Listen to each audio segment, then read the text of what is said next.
The morning sun cast long shadows across the limestone caves of Ain Sakri, near Bethlehem, as Father René Neuville brushed the dust from his weathered hands. The year was 1933, and the French archaeologist had been methodically excavating these ancient dwelling sites for months, uncovering fragments of humanity's earliest settlements. What he discovered that day would challenge everything the world thought it knew about prehistoric art and human expression. Deep within the cave's recesses, nestled among the remnants of ancient hearths and stone tools, lay a small calcite cobble no larger than a child's fist. At first glance, it appeared to be nothing more than a water-worn stone, its surface smooth and naturally rounded by millennia of geological processes. But as Neuville carefully lifted it into the light, turning it in his practiced hands, the true nature of the artifact revealed itself. The stone had been deliberately shaped, chipped, and carved by human hands approximately 11,000 years ago.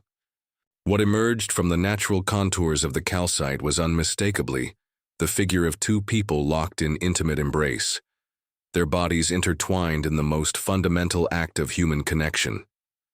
The anonymous Natufian artist had transformed a simple pebble into what would become known as the oldest representation of sexual intercourse in human history. Neuville's pulse quickened as he realized the magnitude of his find. This wasn't merely another tool or decorative object. This was art in its purest form, created by people who lived at the very dawn of settled civilization. The Natufians, semi-nomadic hunter-gatherers who inhabited the Levant between 15,000 and 11,000 years ago, had left behind a message that transcended time itself. The figurine, later to be known as the Ain Sakri lovers, challenged every assumption about prehistoric sensibilities. Here was proof that our earliest ancestors possessed not just the technical skill to create art, but the emotional and intellectual capacity to represent the most intimate aspects of human experience.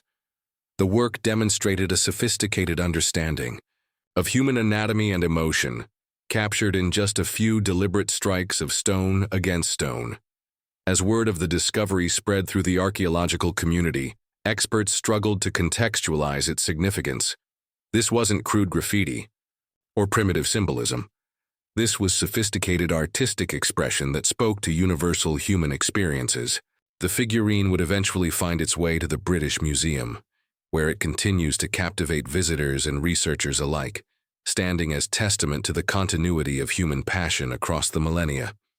To understand the true significance of the Ain Sakri lovers, one must journey back to the world of its creators. The Natufian period, spanning roughly from 15,000 to 11,500 years ago, represented a crucial transitional phase in human development. These people stood at the threshold between the nomadic hunter-gatherer lifestyle that had defined humanity for millennia and the agricultural revolution that would reshape civilization forever.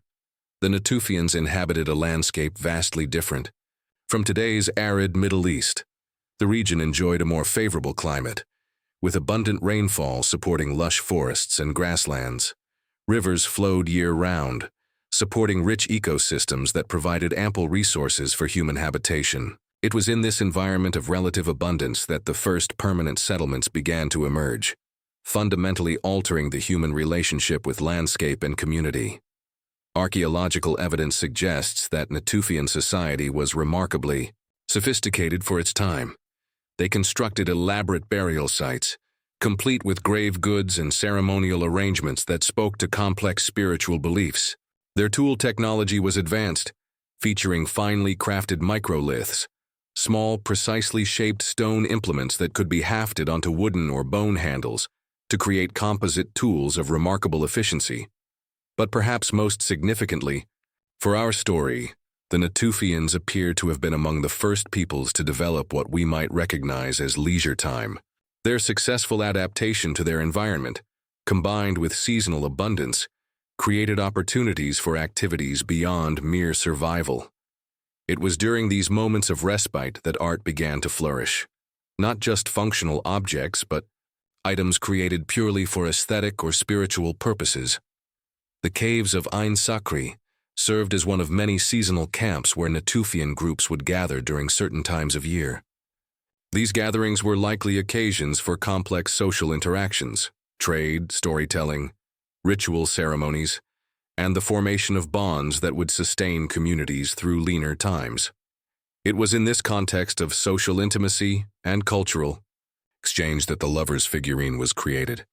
The artist who shaped the Ain Sakri lovers was no amateur. The technical skill required to transform a simple cobble into such an evocative representation suggests years of practice and refined artistic sensibility. The figure demonstrates sophisticated understanding of human anatomy, proportion, and the emotional power of artistic representation. This was not merely functional art. This was art created to move the viewer, to communicate something essential about human experience. The unnamed Natufian artist who created the lover's figurine worked in solitude, the flickering light of an oil lamp or torch casting dancing shadows across the cave wall. In his or her hands lay a water-smoothed piece of calcite, its natural curves already suggesting possibilities to the trained eye.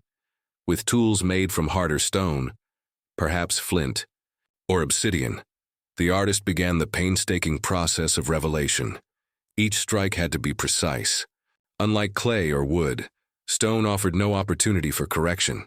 Every chip removed was permanent, requiring the artist to envision the final form before the first blow was struck. The natural contours of the calcite cobble guided the work, but it was human imagination that saw within those curves the potential for profound artistic expression. The artist's vision was remarkably sophisticated. Rather than attempting to create two separate figures, they understood that the power of the piece lay in the unity of the forms. The lovers are not merely adjacent, they are inseparable, their bodies flowing into one another in a way that makes it impossible to determine where one figure ends and the other begins.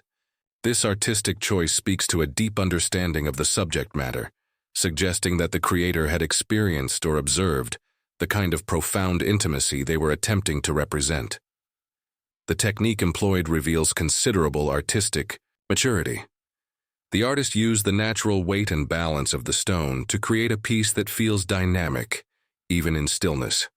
When held, the figurine seems to pulse with life, its smooth surfaces warming quickly to human touch. This tactile quality was almost certainly intentional. The piece was meant to be handled, passed from person to person, its meaning communicated through physical as well as visual contact. Recent microscopic analysis of the figurine has revealed additional details about its creation. The surface shows evidence of prolonged polishing with materials that would have been available to Natufian artisans: sand, plant fibers, and perhaps leather. This level of finishing suggests that the piece was considered complete and important enough to warrant considerable additional effort beyond the initial carving. The artistic choices made in creating the lovers also reveal something about Natufian social attitudes toward sexuality and human relationships. Unlike many later civilizations that would develop complex taboos around erotic representation, the Natufians appear to have viewed sexuality as a natural and even sacred aspect of human experience, worthy of artistic celebration. The figurine's prominent placement among the cave's artifacts suggests it held special significance within the community. The path of the Ain Sakri lovers from ancient cave to modern museum was as remarkable as the artifact itself. After Father René Neuville's discovery in 1933, the figurine began a journey that would take it through the tumultuous decades of the mid-20th century and eventually into the prestigious collection of the British Museum in London. Neuville, a Dominican priest and accomplished archaeologist, immediately recognized the significance of his find. However, the political climate of the 1930s Palestine made scholarly work increasingly difficult. The region was experiencing growing tensions between Arab and Jewish populations, while the British mandate struggled to maintain order.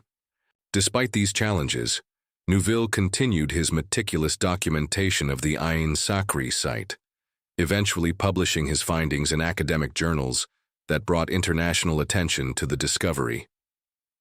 The figurine's journey to London was facilitated by the complex network of collectors, scholars, and institutions that characterized the colonial period's approach to archaeological artifacts. While modern sensibilities might question the ethics of removing such culturally significant objects from their places of origin, the transfer to the British Museum likely saved the piece from destruction during the various conflicts that would engulf the region in subsequent decades. At the British Museum, the Lovers figurine joined one of the world's most comprehensive collections of human artifacts. Initially, it was studied primarily by specialists in prehistoric art and Middle Eastern archaeology. The piece was catalogued, photographed, and analyzed using the scientific methods available at the time. However, it wasn't until the latter half of the 20th century that the artifact began to receive the broader attention it deserved. The sexual revolution of the 1960s and changing attitudes toward human sexuality created new contexts for understanding the Lovers figurine. What had once been studied primarily as an archaeological curiosity began to be recognized as a profound statement about the continuity of human experience across time. The piece challenged assumptions about the emotional and artistic sophistication of prehistoric peoples, demonstrating that love and desire were no less powerful or meaningful 11,000 years ago than they are today. Modern conservation techniques have allowed researchers to study the figurine in unprecedented detail. Advanced imaging technologies reveal aspects of the carving process invisible to the naked eye, while chemical analysis provides information about the specific geological formation from which the calcite was sourced. These studies have confirmed the artifact's authenticity and provided new insights into Natufian artistic techniques. The Ain Sakri Lovers did not exist in isolation. As archaeological techniques improved and new discoveries emerged throughout the 20th and 21st centuries, it became clear that erotic art was a virtually universal aspect of human cultural expression. From the Paleolithic cave paintings of Europe to the elaborate temple sculptures of ancient India, humans have consistently found ways to represent sexuality and intimacy through artistic media. Among the oldest surviving examples of erotic depictions are Paleolithic cave paintings and carvings, with nude human beings with exaggerated sexual characteristics depicted in some Paleolithic paintings. These works, scattered across Europe and dating back as far as 40,000 years, demonstrate that the impulse to create erotic art extends deep into human prehistory. However, the Ain Sakri Lovers remains unique in its three-dimensional representation of sexual intercourse and its remarkable state of preservation. The discovery of similar artifacts in other regions has provided additional context for understanding the Lovers figurine. In ancient Mesopotamia, archaeologists have uncovered explicit depictions of sexual activity in various media, while the famous Sumerian glyptic art includes numerous examples of erotic imagery. These finds suggest that the Natufian artist who created the Lovers was part of a broader human tradition of representing sexuality through art. Perhaps most intriguingly, the Khajuraho temples that were built in central India between 950 and 1050 CE depict many sex acts between men, women, and animals, while the ancient Egyptian Turin erotic papyrus provides detailed illustrations of various sexual positions and activities. Even in the ruins of Pompeii, archaeologists uncovered a house in the central district of the ancient city that contained a number of ornate and erotic frescoes preserved under volcanic ash for nearly 2,000 years. What makes the Ain Sakri Lovers particularly significant is not just its age, but its artistic sophistication and emotional resonance.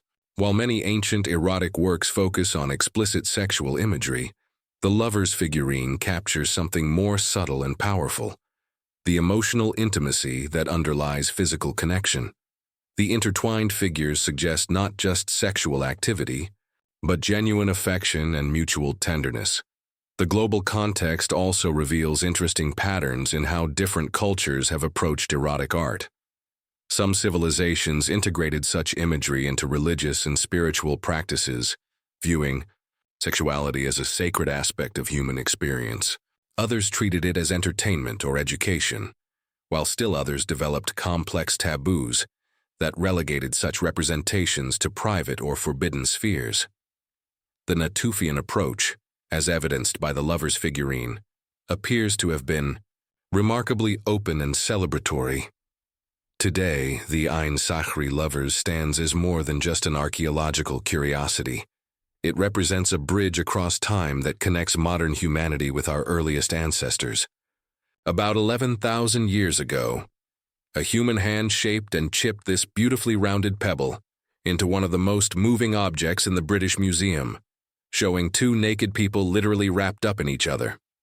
Its presence in the museum's collection continues to provoke thought, discussion, and sometimes controversy among visitors from around the world.